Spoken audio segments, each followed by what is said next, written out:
and welcome to TSC Talks, where I share and reflect my lived experience within the dense matrix and systemic programming, awakening through the role of parent-caregiver of loved ones affected by tuberous sclerosis complex, observing and integrating traumas and the limiting beliefs they spawn that keep us from knowing our own truth of who we are as divine beings. Thanks for tuning in. Today is part 2 with Leigh Anne Bianchi of Good Citizenship Project and special guest Carla Bell. Please enjoy. Thanks so much.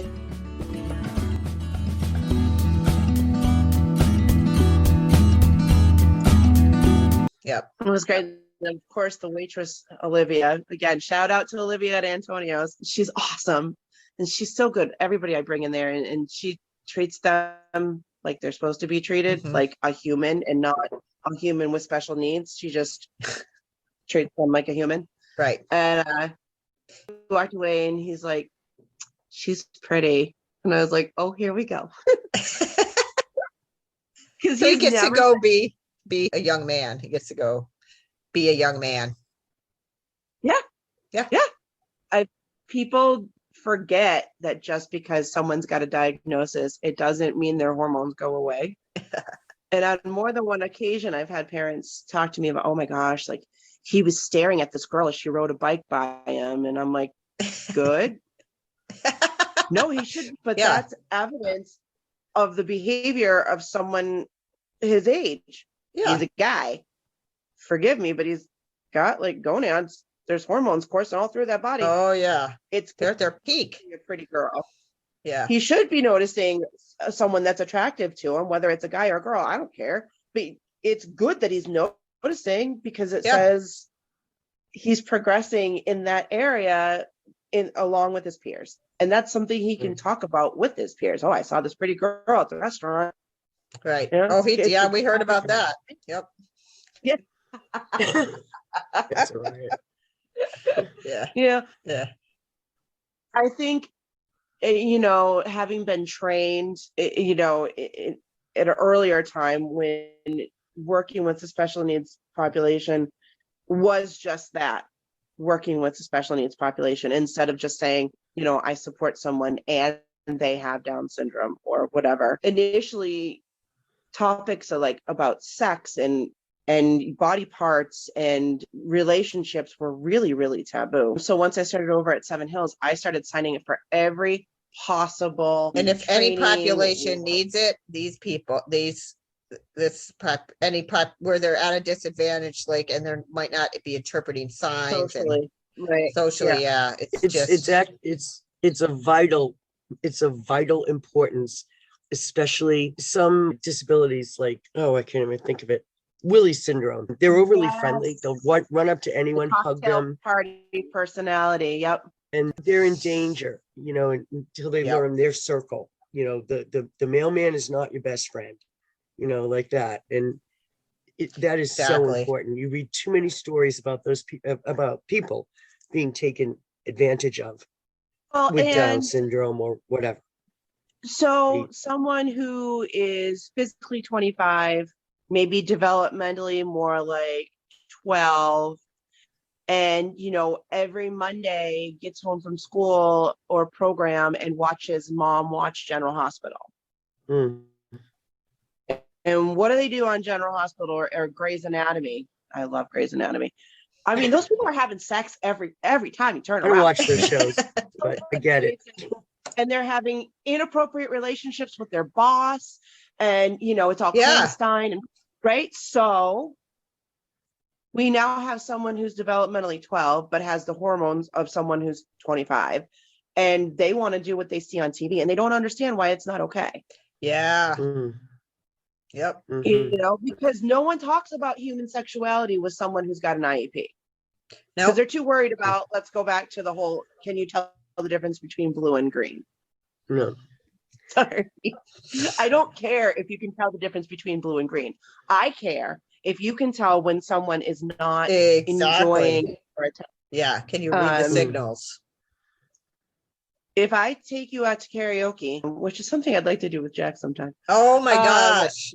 He would freaking love that. And you bartender and order a drink, and then when you give her the money, your hand lingers a little too long on her hand and she pulls it back?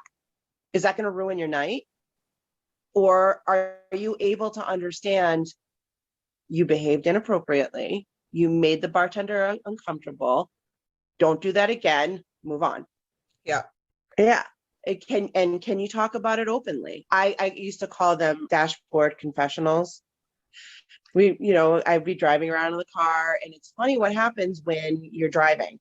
All of a sudden you can have conversations with people that you wouldn't have sitting face to face. Totally. You don't have to make eye contact. There's stuff that you can look out the window at the trees going by or whatever. It takes the pressure off. And that's when the conversations about penis and vagina always come out. Oftentimes it starts off when in the summer the horses that are male, their penis will drop down because it's hot. Right. And they're like, what's that? I'm like, that's penis. And every time, the first time I answered that question just like that, they're like, she said penis. Well, yes, I say penis all the time, and vagina too, and breasts. And we can talk about sex and clitoris if you want to, because if that's what you need to do, then I will do that for you. Let's have this conversation. And then like I said, dashboard confessionals. Well, I don't know. Sometimes, my penis gets hard. Okay, well, that's called arousal. Just very matter of fact. In a way. Yeah. They haven't had a lot. I know. Yeah, I've had some direct talk too, and I appreciated that. They haven't had a lot of the programming, at least because they weren't. At least my son did pick up on a lot of the nuance and a lot of stuff that, like, I just feel like they're so fresh and pure in some ways. And yeah. Well, at one point, I worked with a young man who referred to it as his noodle. Oh, poor thing. Just kidding. Almost 30 years old, and he's referring to it as his noodle. No, absolutely not. Under no circumstances are you. No. No. Well, doctors, pediatricians tell you when you have children, when they start to ask those questions, always use the scientific word. It's always penis, vagina. You never make up names. Pet names. I can't stand it when some little kid says my wee wee. No, that's not what it is. Right. You always the right, scientific. And here's the problem. Later on in life, especially if you're at some sort of disadvantage developmentally, intellectually, whatever, if you're still talking about your noodle and a circumstance comes up where someone needs to interview you and ask you about your penis and you don't know what a penis is, now there's a problem. Or if you start talking about how, oh, well, Scott touched my noodle, so it's a big deal, go get another noodle.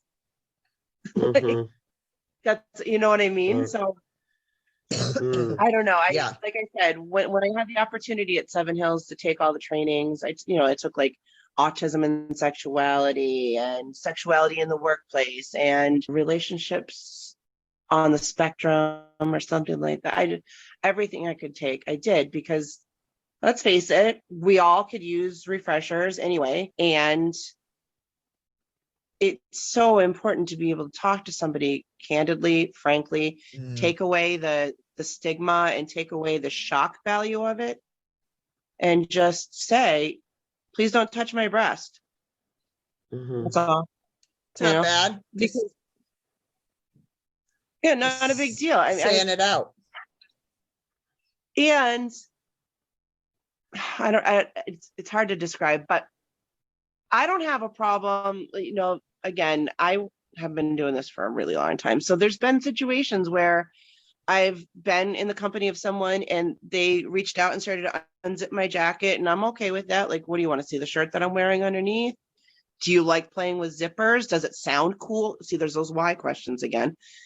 And then it turned out that the person just wanted to see my breasts because he's a guy and he doesn't know the appropriate way to say that or act. So then the hand went on it, and I just I'm like, please don't touch my breast. And then I moved his hand. That was it. Yeah. No big deal.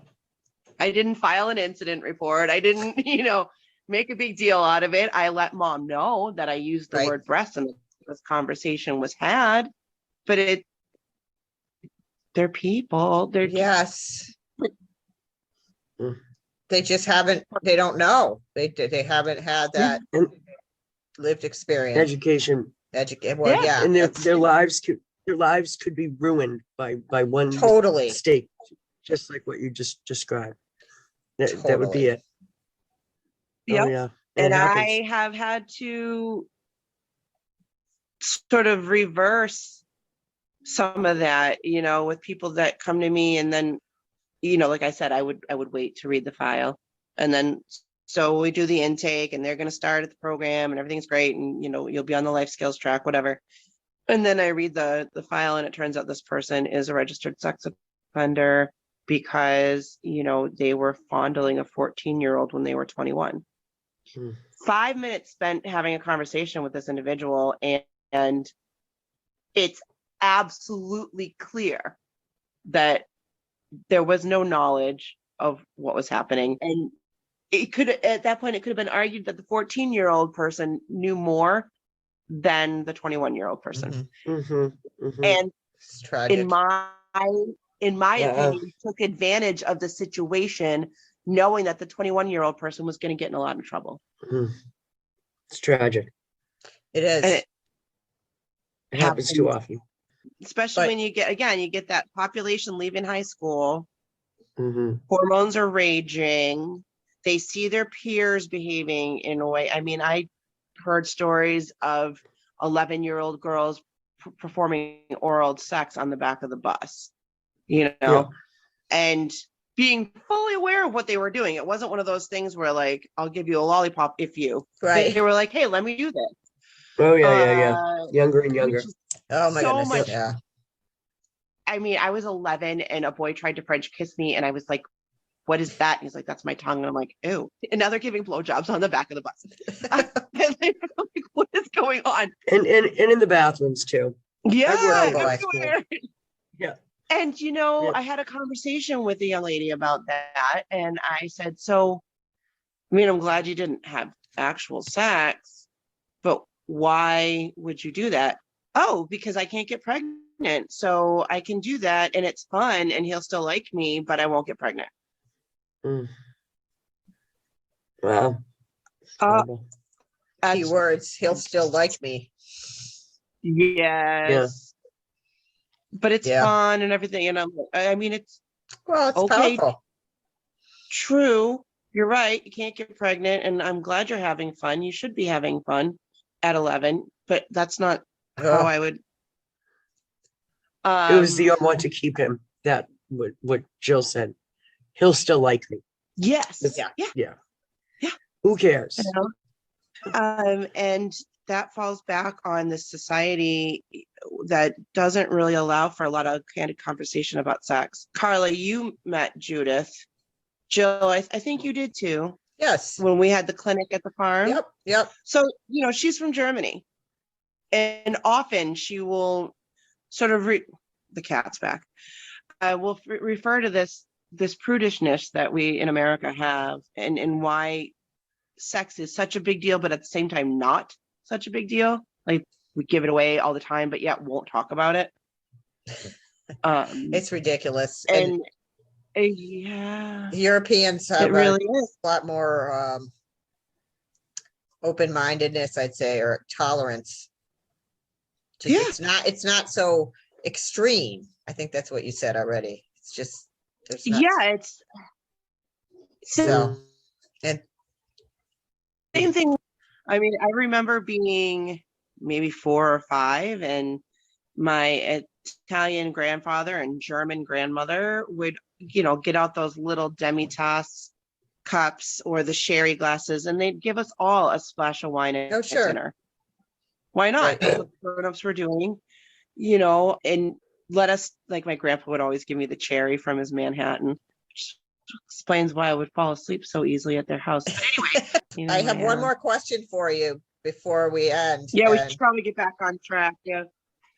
No, I wanted to know about how people pay for it, because I think that's, if someone wants to, I know a lot of people have funding, you can pay out of pocket. I think ideally you get the funding, I think, which is what I've been doing. And so, yeah. And now with one of the benefits to autism being the new up and coming diagnosis to get is that it has raised a lot of awareness, and agencies like DDS are actually recognizing as it being something separate from other diagnoses and other challenging symptoms. So, back when, let's see, I worked at South Bay Mental Health probably in like 2010-ish, and we would get a lot of referrals with adults that had autism. I'm going to kill the cat. And don't do that. Not today. I'll let them live another day. So they would be an adult and they would be diagnosed with autism and they would get referred to us, but DMH didn't want to pick them up because it wasn't a mental health condition, and DDS didn't want to pick them up because their IQ was too high. So it wasn't considered a learning disability. So, what are we? This is 12 years ago, even. It was still not acknowledged as an actual condition needing a different approach. So now here we are, and like ADD a few years ago, now everyone's saying, oh yeah, this kid's got autism just because he is hyper or whatever. But the benefit to that is that now it's opening up tons of funding. And there's agencies like Wraparound Family Services who will step in and they will help you get support, and they act as sort of like the clearinghouse for whatever funding you're getting through DESE, which is Department of Ed and Secondary Ed. Did I say that right, Carla? Yes. Yeah, okay. So DESE is Department of Education and Secondary Ed Education. So those are for the kids who are still kids and haven't moved on to DDS. And I believe Wraparound Family Services even supports you past 18. So that when you're doing the transition into DDS. Then you've got public partnerships, who is also funded through DDS, and they support families who choose participant directed programming, which is now everyone, especially since COVID, everyone's like, oh wait, my son or loved one can't go to day program because nobody goes to day program because COVID's everywhere. So I got to figure out what to do with him during the day. And they have the self-directed. And so public partnerships again is like a clearinghouse or a conduit for those finances. So literally I'm signed on with them and they cut me a check every other week, just like any other human services agency would do. Now, in those two cases, the budget is determined by a bunch of factors that I don't quite understand, but I do know it has to do with level of care needed, hours per week needed, even what part of the state you live in, all that kind of stuff factors into it. And then my hourly rate is determined. I have a family that is utilizing public partnerships. The hourly rate that was allotted is woefully low. So the family supplements by paying me cash on top of it. Then we have private pay people like my good friend Jack, who and you've gotten creative. So you might want to talk more about how you got funding for that. Yeah, I hounded the DDS. But you're not using you're not doing self-directed. You're not yet. Well, he's only 20, so I'm considering that though. Flex spending, flex pay. So it's flex. And so, I don't know what umbrella they put it under. Julie Kelly said that they have lots of money and to ask them. And so I sent an email saying nobody's answering the phones at the local DDS. And I copied in the area director and the assistant, and they called me in like 10 minutes. And the guy was so apologetic. I had given him an email about about your program, and he wanted to hear all about it. And he offered more money. So now I know how to do it. Before I was glad to get. So, I mean, there's lots of options. At one point, I guess I'm technically still signed on with Stavros, but they are no longer acting as the clearinghouse that Mass Health was using. But that's just a change in agencies. But basically what that was is this family was using the PCA funds to pay me. oh, okay. So Interesting. Mass Health approved a PCA for the family, and then the family utilized those funds to pay me. Okay. I've And heard then about again, arrangements like that. supplemented on top of it. So, I mean, I try and balance the need to pay my bills, feed my horse, And you the don't dogs ask need for to eat. I feel like you should get paid like 10 times as much for what you're bringing to the table. Truly. So, Well, my hourly rate has gone up. It's now at 30 an hour. And that's partially because of people like you and Carla going, what are you doing? And Julie Kelly was like, you're crazy. You should be charging so much more. And I'm like, yeah, but if people can't afford it. There's plenty of people.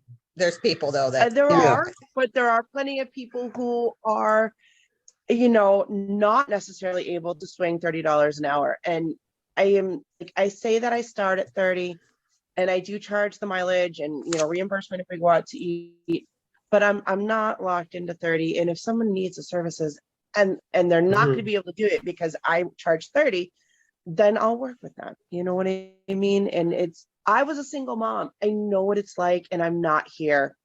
Yes, I've appreciated that. Does Medicare help at all? Does Medicare pay for services? No. I know. Because in Vermont, everything is Medicare paid for services. So, if Medicare has a program where they will reimburse you for services that you've gotten, you might be able to do it that way.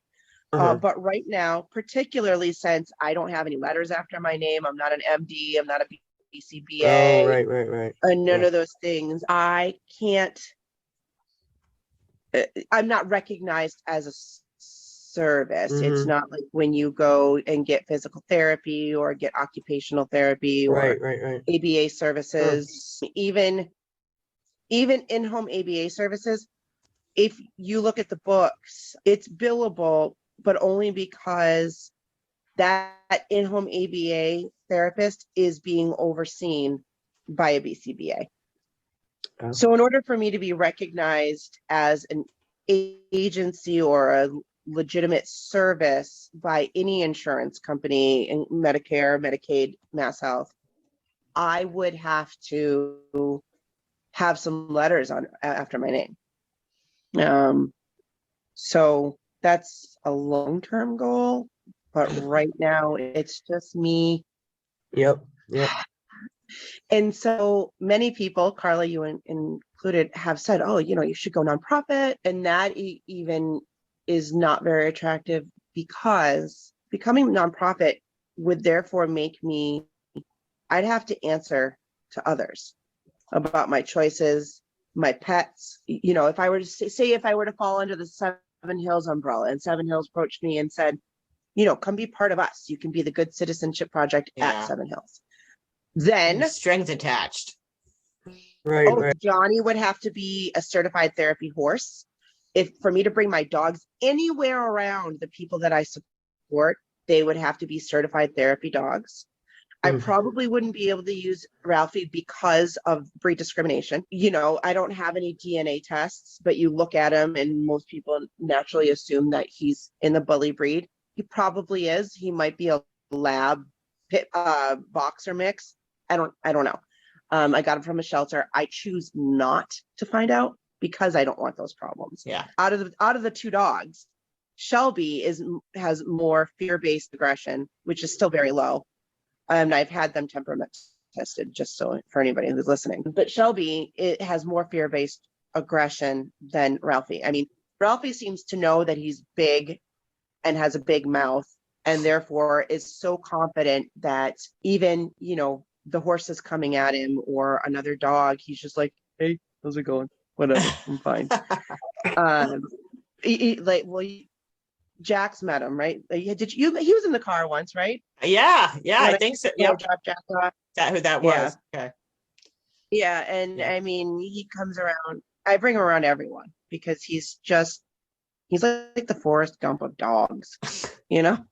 So cute. He's incapable of anger, cruelty, aggression. He just doesn't have it in him. He's just sweet. But to become a nonprofit or to get hooked up with one of those bigger agencies like HMEA or Seven Hills, I'd have to go through so many hoops to be able to continue to have people around these animals, which would be very expensive. And it would also make me beholden to them. That all my choices about going to like Jesse's farm where, you know, the log splitter. Jill, do you really no, sir. No. Yeah. Seven. Yeah, I see that. They would laugh me out of the room if I ever suggested that I was going to take Jack over and let him work a chainsaw. Oh yeah. I was wondering how he got away with that when I saw Jill's PowerPoint presentation. See, to me, that's power just tools, the way it should go. But absolutely. I mean, you read that he became. I mean, you read him that he'd be capable of something like that, and that's something that happens on farms. And I loved that. Yep. But I can see that. What about like investors? I think you'd still encounter like the strings attached, like B Corp type. It would have to depending be on the investor that like was a philanthropist. Yes, hands off. Yeah. Or, here's some money. You know, that's why I took the chance with Camp Marshall. They've been around a long time. They're a 4-H camp. So being associated with 4-H means it's more than just horses. You know, 4-H is, you know, and the FFA, they're farming community based.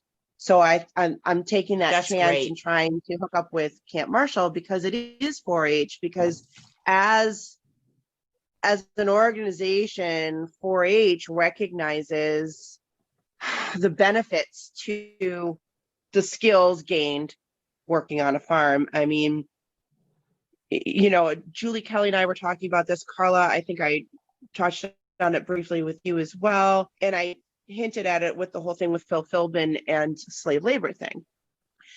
If I were to be associated with another agency, simply taking Jack to do the hay that day over the summer, where he was picking up 40, 50 pound bales of hay, tossing it onto the back of a flatbed, then riding in that flatbed with no seat belt, anything like that, I would have gotten crucified.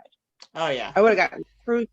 No doubt. For all the safety risks and slave labor and everything, because it's hard to put on paper what the benefits are for someone like Jack or even me, simply being at a farm, engaging in that heavy lifting and what that does to your vestibular sense and interoceptive senses and all those. That in itself is therapeutic. But I am not a therapist and I am not an agency, and they are not getting paid. And while the three of us are here and we can say that there's no way to put a monetary value on what Jack and Andrea and Christopher and Ryan and the other Jack and all the people that have participated in the Good Citizenship Project, all those benefits that they get, a lot of them really recognized as even being therapeutic unless you're in the right circles. True. It should be where we are evolving to as. Yes, and that's why Carla and I put that in the business proposal in that to Camp Marshall, that it's like a PR dream, because again, autism is now being recognized as something real and almost tangible, depending on who you talk to, and it is its own experience. Being autistic, there are benchmarks, but if you were to compare it to, say, Down syndrome, I'd say it's wildly different, and there's way more facets. So variable. Way more facets to autism than Down syndrome. And I hope I don't sound like I'm being dismissive of the experience of having Down syndrome. I just can only speak to having autism. And I know how difficult that is. And so it's good to see that it's being recognized being picked up by so many different agencies and funded through the state and the government, and it's finally getting the recognition it needs. So working at Marshall to get on board with this and have the Good Citizenship Project at Camp Marshall, do you know what kind of funding they'd be eligible Oh, really? for? That's genius then. Yeah. Because they could get all sorts of grants simply by saying that they are now including people with autism. As long as we adhere to, you know, like that work to ride situation, Carla, that I was talking to you about. Right. I cannot suggest that little Bobby is going to go to Camp Marshall, clean up shit, put fence posts in, and get hot and sweaty and work hard all day, and come away from that experience with meaning and purpose and have that be enough. We all think it's enough. I'm sure little Bobby's parents would think it was enough, but the way DDS is structured and the state mandates that are out there, that would look like slave labor. So it's necessary that Camp Marshall would be willing to offer lessons to the people. Yep. Okay. It's the only way to satisfy that aspect of volunteerism. Well, see, to me, it seems like an apprenticeship is what you're really kind of. That'd be a good word to use. Yeah, sure. Because it's an immersive experience. Yeah. Yeah. I mean, and apprenticeships are often not paid. Right. Certainly when you go to college, you do internships, right? Yep. And they're not paid. Paid very unpaid. Infrequently. So Carla, that might be a good word for us to use as an unpaid internship. And then we could talk about how that would fit into somebody's resume or their college applications and things like that. Someone that had an unpaid internship through the Good Citizenship Project at Camp Marshall. Ooh, good. Yeah, I think I just had a brain fart. Can you smell it? Yeah, that's. See the smoke coming out of my ears? See, there it is. I do. That might actually work better than work to ride, because what if you have someone who really doesn't want to ride? You know, like, what if you have someone working who says, I don't want to do that. So the internship actually makes sense. Or you could have a choice, internship or paid or work to ride. Yeah. Right. Great. I mean, Carla, you've seen the letters of recommendation. Yes, the one that comes to mind. They're here. Yeah. And the one that comes to mind is the one that Jesse wrote, talking about the work done by the participants or the members of GCP at Moonlight Run Farm. And he talks about the skills that have been built and how many people arrived at Moonlight Run without any skills at all in terms of the horses and the chickens. And, you know, I can specifically remember having to show people how to use a pitchfork. It doesn't sound like it's anything hard, but there's an art. There's a learning curve. And there is, you know, there's an angle to that pitchfork. And if you don't have that angle flush with the ground, then, you know, you're digging into a different part of the pile and, you know, learning how to shake it just the right way so that the shavings fall through, but the manure doesn't fall through. And, you know, and learning when to use an aluminum shovel versus a pitchfork versus a snow shovel. And there's different situations for all those tools when you're picking up manure. Oh, I believe it. Yeah. I know, farming is a lot. It's a lot to know. Yeah. A lot. You know, and I'm learning every time I'm there, and Jesse shows me stuff. And, you know, when we used to volunteer over at Alta Vista, Kevin was great because he was really hands off, and he'd be like, I need this, and done. I don't care how you do it, as long as it gets done, which was perfect because a lot of people on the spectrum, I do this myself. I'll look at a problem, you know, how to get these wet, moldy bales of hay over there into the bucket of the tractor. And you sort of, I don't know if anybody's watched The Good Doctor, but when he looks at something, you can see like all these sketches in the background and he sees like the anatomy of the body and he puts everything together. That's kind of what goes on in my head. So it's possible that it happens for other people on the spectrum, but I have to see it work a couple times. I have to see the mechanism in motion or observe the person doing whatever. And then it solves itself in my head. 9 times out of 10, I wouldn't be able to explain to you how to do it. I just have to physically go over and start doing it. And then I can show someone, pick it up here, lift it with your arm, or squat down first, or whatever. But the beauty of places like Moonlight Run or Alta Vista is that it allows people on the spectrum to process it like that. Because like I said, neither Jesse or Kevin care. They don't have to do it a regimented way. They can, yeah. Not at all. As long as it gets done and it's done correctly at the end product is the way they wanted it, have at it. Take 7 hours if you need to, or take 15 minutes, however it works for you. And if you need to, breaks in the between, or, again, a lot of us on the spectrum, we can only attend to something for so long before it gets boring, or our brain starts to over process and we get the racing thoughts. And then the next thing you know, we're staring off into a corner because we're now flooded. 20 minutes. Most times on the farm, that's okay. Yep. Most times. I mean, if you're working around heavy machinery like a combine, no, not a good time for that. But also that's a great learning opportunity, right? This is not the time for you to take a break. If you need a break, you need to say to me, Leigh Anne, I need a break. And then I will provide that for you. So you said real time, I say learning in the moment, but it's hands-on. It happens. So it becomes intuitive, or you're tapping your intuitive. Yeah, and Jack is really good at that, sort of figuring out his own way for doing something, utilizing that need to sort of be repetitive and to create a rhythm or a pattern.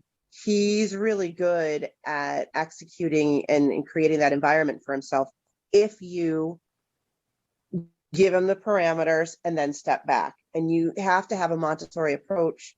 With Jack, I keep talking about him because you're his mom and I can use him as an example, but generally speaking, that is my approach, is give people the boundaries or the parameters or the requirements or whatever the rules are, and then step back and allow them to screw up, because that's how you create those pathways. Yeah. Is if you do it wrong and then you have to fix it, then you remember, and it didn't go so well the first time. Like I got I got the pitchfork stuck underneath the stall mats. So I obviously I can't stand here to do it. I have to stand over there to do it. That's the kind of real life experience that I think is more powerful and sticks with you than reading it in a book or being told. You have to stand in the left. Yeah. You have to stand in the left-hand corner when you're shoveling the manure versus standing in the right-hand corner. It doesn't work. Then you have to move. Your body remembers all of that. Yeah. It's not like you have to think of the book or the classroom lesson. You've integrated it physically somehow. Yeah. And some people learn differently. The people that are most successful at the Good Citizenship Project are the ones that learn that way. Because then it's automatic problem-solving training. I gave you a couple pointers. If you listen, things go well. If you don't listen, or maybe I spoke too fast and you didn't have time to process or whatever, and it doesn't go well, then we adjust. And you remember that adjustment. Yeah. So then you take that approach when you have I'm going to kill the cat. I'm going to kill you. Kill you dead. He's like, I love you. Which is great when I'm depressed and I want the attention, but right now I want to kill him. Cute. But that learning, forced problem solving, I guess is the best way to say it, is something that then when you're presented with the next problem to solve, you remember that you had to take a couple different approaches to that other thing. And then you figured it out. And you figured it out and you had that success. And no one helped you. So it's all yours. And you don't have to say, Leigh Anne taught me this. You can say, I learned. And that's so empowering when you can say you figured a problem out on your own. Like that stays with you. You know what I mean? And then you know you're good at something because you figured it out all by yourself. And no one had to say, no, you know, move it to the left or turn it upside down or whatever. And then when I say I fade supports, that's really what I'm talking about. And that looks different for everyone. Sure. Sometimes I have to sit there and do hand over hand with someone and show them how to physically do that. That's not a person that I would turn loose on a chainsaw. Probably not. I mean, I'm bold and daring and think outside the box, but I'm not stupid. You know? Yeah. We need money. We need money. We need money to expand. I shouldn't say I need money. The Good Citizenship Project, you know, I'm going to be doing fundraisers. Good. Soon. We tried to do that one, the cider tasting, but obviously I didn't think that through too well. And it was fundraisers on are hard. Sunday. And you know, I got spoiled with the one that we did this summer because it went so well. And I mean, that went off without a hitch, didn't it, Carla? I mean, it was beautiful. Yes, that was amazing. It was I think if you did a couple like that in different places, you know, it calls attention to the business as well as, you know, and bringing people in. Like Alta Vista got something out of that. We got exposure, you know. Yeah, and so maybe other places could use exposure. Well, and the good thing about that was, you know, in the day and age of COVID, and let's face it, it's not going anywhere. And as long as COVID exists or is prevalent, people are not as likely to want to congregate indoors with other strangers. True. Mm-hmm. So even though the cider tasting, I think, was reasonably priced, I think I had it at $85 a ticket, and that included a 7-course meal and comedy by Cindy Gray. And I think, you know, dinner and a show for really good. $85, and you get a nice buzz out of it too. I mean, that's a cider tasting. 7 courses of cider and 7 courses of food. I'd be laying down. Right? You know, I mean, their taste. That's fun. I think they were only like 3-ounce pours or 2-ounce pours because it was a tasting. Yeah. But for $85, I think that's an amazing deal. I mean, I may have been known to spend more than that on a night out with dinner and karaoke after. So I think $85 is a good deal. In the age of COVID, where people are still losing their job over it, or they're still at least missing out on hours, so their income is less. A lot of uncertainty out there. They don't want to spend $85. Yeah. And then, like I said, it was Super Bowl Sunday. It's indoors, I think, and that was right when the surge hit again, another surge. So it was ill-timed. And Common Ground Cider Works is still poised and ready to do it whenever I want to. And I think we're looking at an April date. That's a great idea.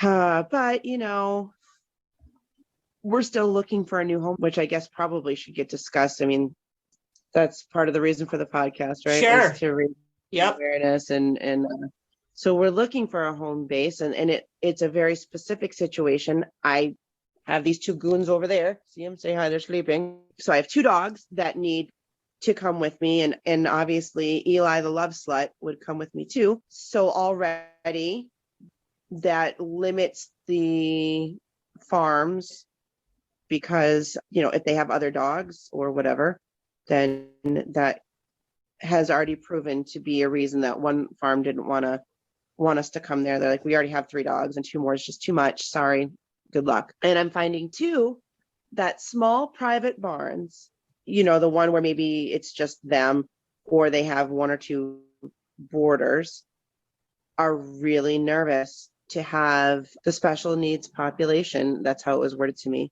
Really? People from the special needs population spending time on their farm, because it's a huge insurance liability. Yep. Giant.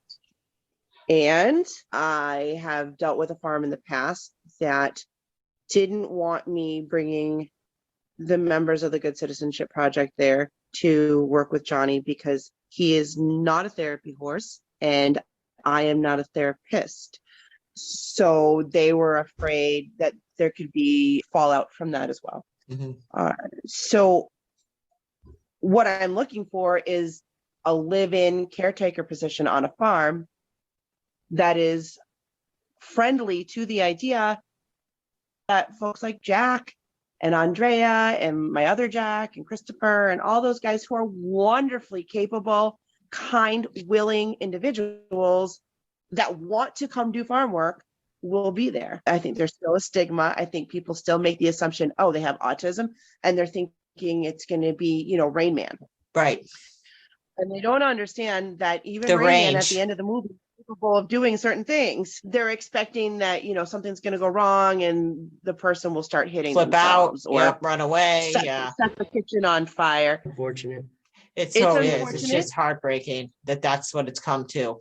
And it would take one parent suing, and that farmer would have to sell off all of his or horses and equipment and everything, you know, because we live in such a sue happy culture. Yeah. Jack making an appearance. Hey, what are you doing? He came in to see what I was doing. You're just like a floating head. He was just a floating head. Oh, he couldn't hear me? Oh, because you have the... Can't hear me. So you can say hi one more time. Hi, Leigh Anne. How's it going? So you're looking for a situation, a specific situation. In a nutshell, I need to be able to go live on a person's farm.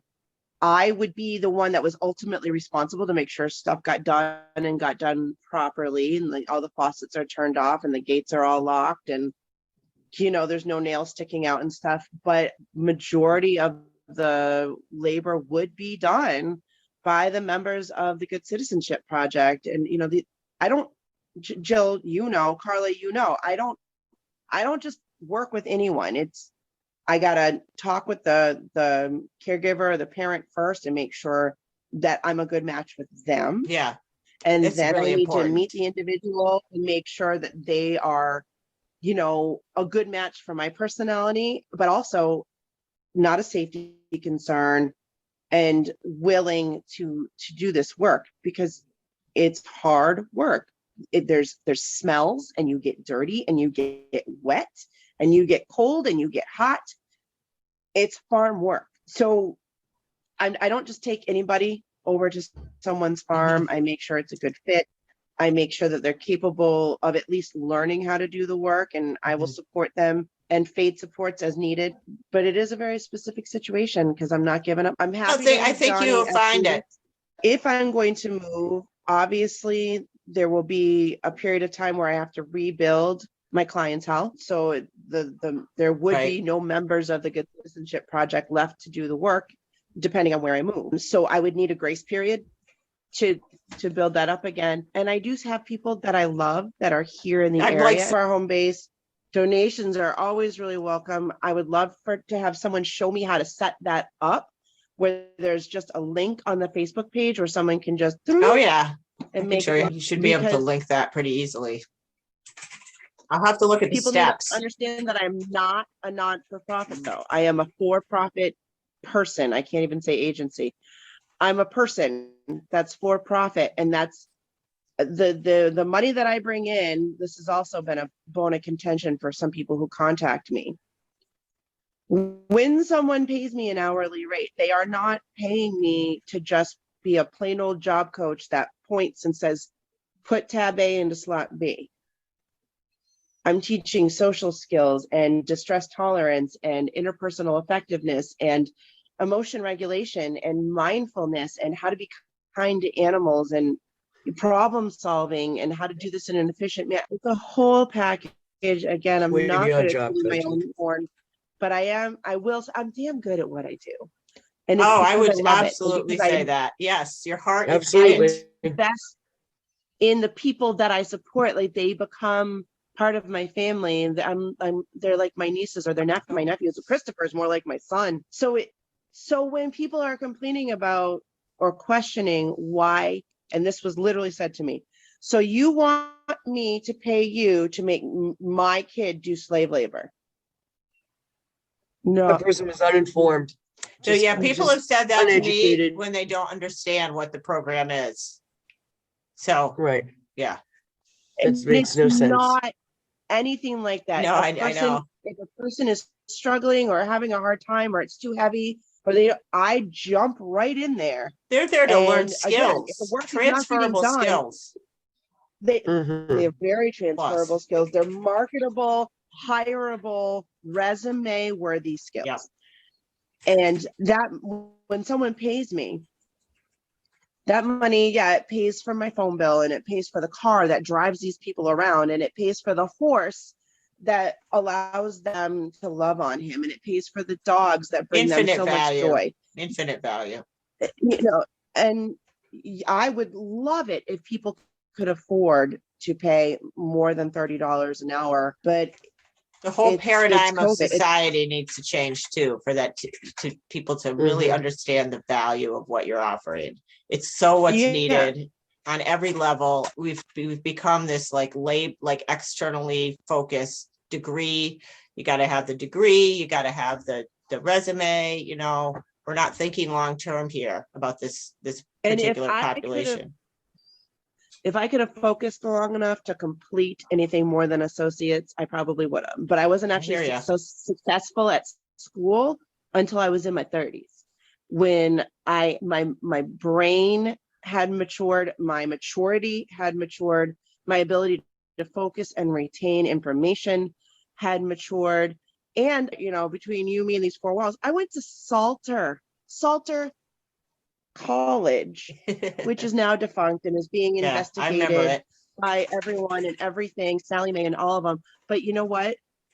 It was trade-based education. So I went there to become a medical assistant. And I graduated summa cum laude because all I was doing was focusing on medical assistant-based courses. Therefore, I was interested in it, and it all made sense. Yep. And I love the way the human body works. Again, reference to the Good Doctor. Like, I love the way the body works. I love the mechanics of it all. And I was able to learn and do well because I was ready to do that. Ask me to sit down and go, even now at 47 years old, go to college, like a normal college experience, I'd flunk out.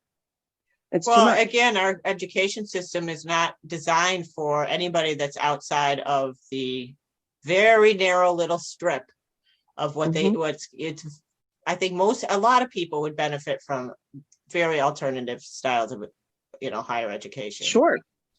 And there's real value in jobs that don't require a degree. There is real value in being a farmer. If we didn't have farmers, we wouldn't have food. Oh yeah, I think people are starting to wake up to that. I see little people becoming much more interested in farming, at least, you know, whether they have the right approach or not. There's a lot more they have to wake up to. Oh, I just said, yes, people are starting to recognize that farms are vital to our survival, and probably more so as we move forward. But they need to recognize other things. Like you were talking about earlier, that when people think autistic, they have that one picture in mind. They don't see the big picture. They don't see the scope, all the good there. The scope. Agreed. The scope. Perfect word, Joe. I believe it's Ford Motor Company. I could be wrong, but I think it's Ford Motor Company that about 5 years ago launched a program where they were seeking out people with autism to hire exclusively because of attention to detail and the ability to and all that kind of stuff. You know, so it's coming. But if we look at the civil rights movement, we can obviously, just because the ball is rolling doesn't mean things are going to be solved anytime soon, but it's a start. And I think I'm hoping one of the reasons I like staying small is because I can focus on on a person when I'm with them, and I can get to know them, and I don't know how to teach that to someone else. It has to be something they do on their own. Yeah, an instinct. Call it being part of being an empath. I was going to say your empathic skills. I sometimes I just know. And if someone how'd you know? I don't know. Sometimes I can do it with the dogs or the horses, and someone's sick or they're acting funny or whatever. I think one of the long-term goals for the Good Citizenship Project, or a part of, actually, maybe this would be a part of the mission statement, is to just raise awareness about autism as an experience, and who an autistic person is I don't know how to say it. You know, when you look at a can of Campbell's tomato soup, there's tomatoes in it, but that's not all that's in there. So you can call it tomato soup, but you have to recognize that there's water and probably celery salt, right? Whatever. So a label is a label, and it helps you. It gives you a point to start from and a direction to go with in terms of how to respond to a person and interact with them. But you got to read the rest of the label. I mean, you probably don't want to add maple syrup to tomato soup. So you got to think about it, And I think the Good Citizenship Project has the potential to sort of inject that perspective into a whole other culture, meaning farming, and allow the farming community and the horse community, which can be very exclusive, benefits allowing someone with autism to participate in their world. That they might actually make more of a contribution than they ever would imagine. Right. Yep. Yeah. Definitely. And I think that we're starting that. I think I'm starting to get some feedback like, oh, you're the Good Citizenship lady. I love what you do. Okay, good. Yay. Tell your friends. Yes. Word of mouth is huge. I share it. I mean, people on my timeline are loving all the stuff that you share. So. Yeah. And I think it has more clout than even a really well put together website. Absolutely. I think you're inspiring other people to think out of the box about what kind of programs might be relevant for what they have knowledge to teach or to learn from the disadvantaged population. So whether it expands or whether you inspire, it's just really a beautiful thing. Well, and that was right. And there you go. And that's the whole nature of the Good Citizenship Project, is to help others, right? Yep. So yep.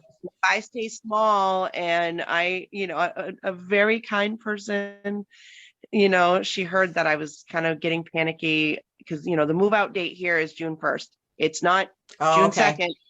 It's not, there is no alternative. As of May 31st at midnight, I'm out of here. Whether or not I have a place to go, doesn't matter. So, a very kind person, a friend of mine, reached out, and she's like, look, I know it's not ideal, but if you needed to, we have a camper in the backyard, and you're welcome to it. It's got heat, it's got electricity, you can bring the dogs, and if you guys want to help out around our house with the animals, that's great too. So and that's all because of the Good Citizenship Project. If I hadn't arranged to help out their animals, then she wouldn't know who I am, and I wouldn't have gotten that offer. And I think that's the whole point right there. Yes. You do good things and good things come back. And it's 2022, and so many people are entitled, and they expect something for every little thing they do. And, I clean the litter box. Where's my $5? Oh, honey, you have a cat as a pet. That's your payment. Yeah, so true. I could go on about that for so long, but yeah, I won't. So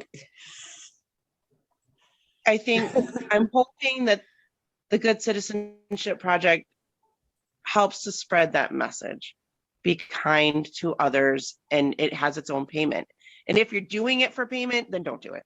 just don't do it. You know, I think that's it says That's it the all. bottom line.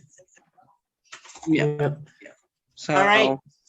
So I guess that's my message. Send us money. No, I'm just Done. Do you hear We gotta that? figure that out.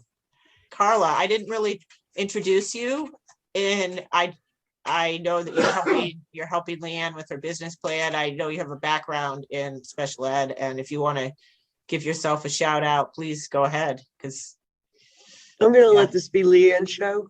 okay, well, Thank you. Needs a little bit of recognition because she's probably the world's best cheerleader.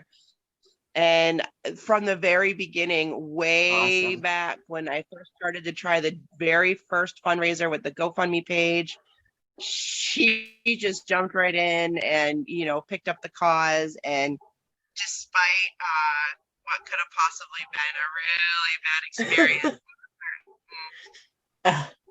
person that I'm not even going to dignify with. Yeah, don't do that. Someone who has their own little podcast. Yeah. Oh, yeah. Okay. So here we are now, and she's just been incredibly supportive. And she reaches out, you know, what do you need? How's it going? Like she put together the whole business proposal. She redid my resume for me.